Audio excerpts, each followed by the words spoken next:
The San Antonio Spurs just dropped a brutal loss to the Phoenix Suns, falling 111-102 after riding high on a 3-game winning streak.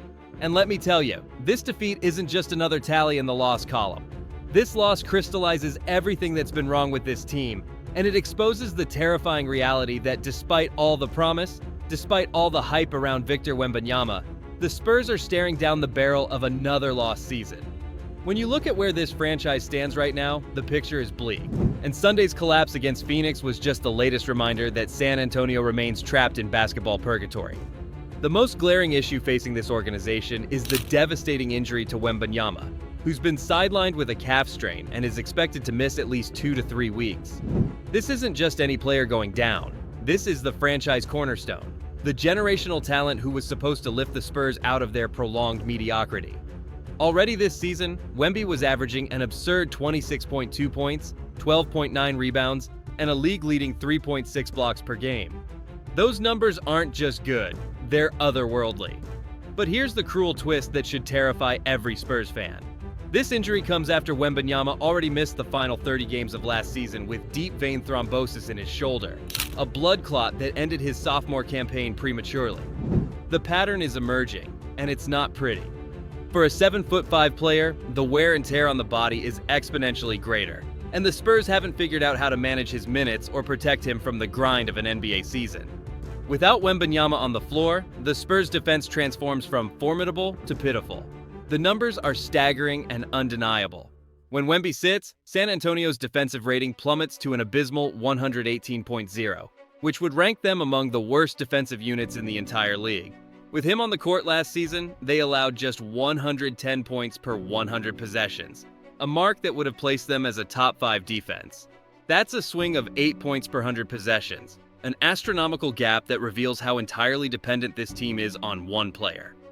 During their recent skid in early December when Wembanyama was out with back issues, the Spurs got absolutely obliterated, surrendering 139 points to the Bulls and 140 to the Kings in consecutive games. Those aren't just losses, they're embarrassments that expose the fundamental flaws in this roster construction. The backup center situation is nothing short of catastrophic. When Wemby went down, the Spurs were forced to play Jeremy Sochan out of position at center, a forward being asked to anchor the defense against legitimate NBA bigs. The depth chart behind Wembanyama is essentially non-existent, and that's a damning indictment of the front office's roster planning. The signing of Luke Kornet was supposed to help address this vulnerability, but it's clear that even with another body, the drop-off from Wemby to anyone else is simply too steep. The Spurs ranked 25th in defensive rating by season's end, and that number would have been far worse if not for Wembanyama's heroics when healthy.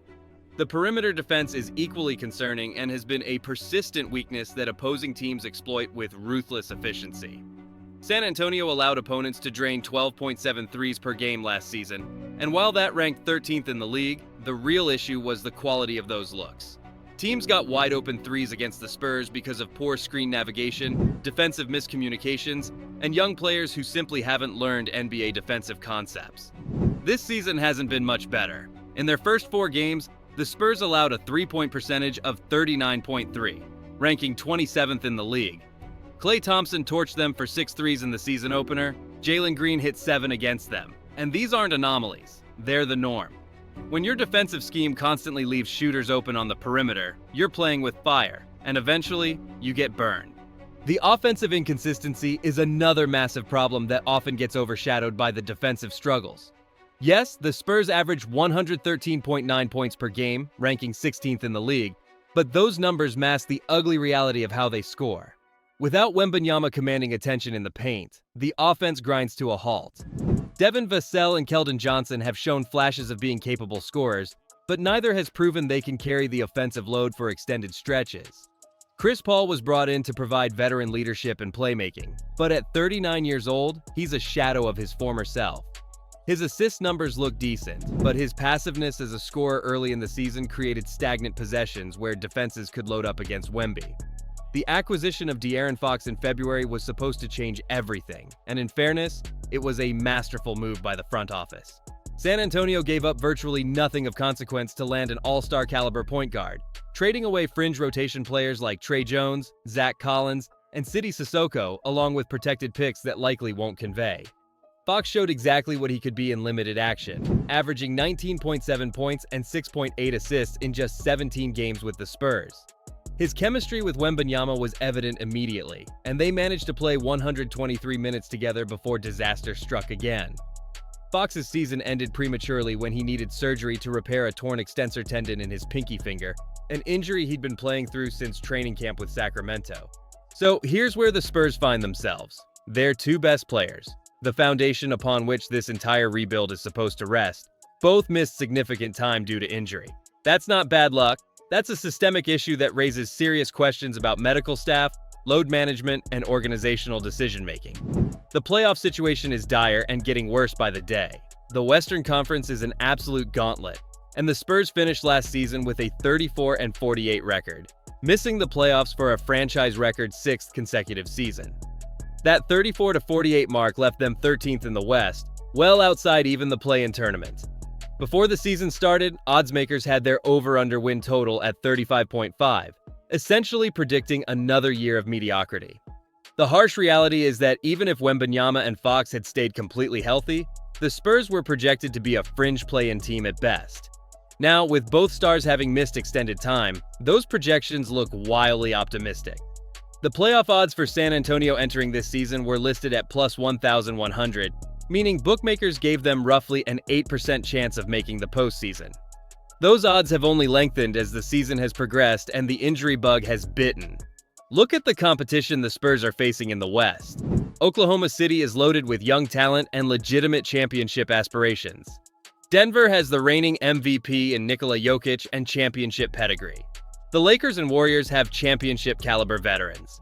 Memphis is healthy again after injury-plagued last season. The Clippers, despite losing Paul George, still have Kawhi Leonard and a deep roster. Houston is young and ascending. Even teams like Sacramento and Portland have more depth and veteran savvy. For the Spurs to crack the top 10 and make the play-in tournament, they would need to leapfrog multiple established teams while simultaneously hoping their own injury luck finally turns. That's not a recipe for success. That's hoping for a miracle. The coaching situation adds another layer of uncertainty to an already precarious situation. Greg Popovich, the legendary architect of 5 championships, suffered a stroke early in the season and has been away from the team indefinitely. While Mitch Johnson has stepped in admirably as acting head coach and eventually took over permanently after Pop's retirement, the loss of Pop's experience, tactical acumen, and ability to maximize talent cannot be overstated. Johnson is a first-time head coach learning on the job, and while he deserves credit for keeping the team competitive, there's no replacing decades of institutional knowledge and championship pedigree. The coaching transition has been far from smooth, and multiple analysts have noted that the team struggled to establish a defensive identity under Johnson, particularly when Wembanyama wasn't available to cover up mistakes. The roster construction issues go beyond just the backup center problem. The Spurs are painfully thin at multiple positions, and they lack the kind of two-way wings that every successful team in the modern NBA requires. Harrison Barnes was brought in to provide veteran shooting and defense, but at 32 years old, he's not the difference maker he once was. Stephon Castle, the rookie, has shown flashes of being a legitimate two-way player, and his defensive potential is intriguing, but he's still learning the NBA game and has been inconsistent. Julian Champagnie has promise as a help defender, but he's not a lockdown stopper. The bench scoring is anemic at best, with Keldon Johnson providing energy but not enough consistent production. When the starters sit, the offensive rating drops from 114.4 to 104, a massive 10-point swing that makes it nearly impossible to maintain leads or come back from deficits. The franchise that once defined excellence, that built a dynasty on player development and sustained success, now finds itself mired in mediocrity with no clear path forward this season. The future may be bright with Wembanyama and Fox as the foundation, but the present is bleak. Another year without playoff basketball. Another year of development and growing pains. Another year of moral victories and teaching moments that don't translate to actual wins. The Spurs are in trouble, deep trouble, and Sunday's loss to the Suns was just the latest painful reminder that this team remains years away from competing for anything meaningful. The rebuild continues, but patience is wearing thin, and the margin for error has evaporated entirely.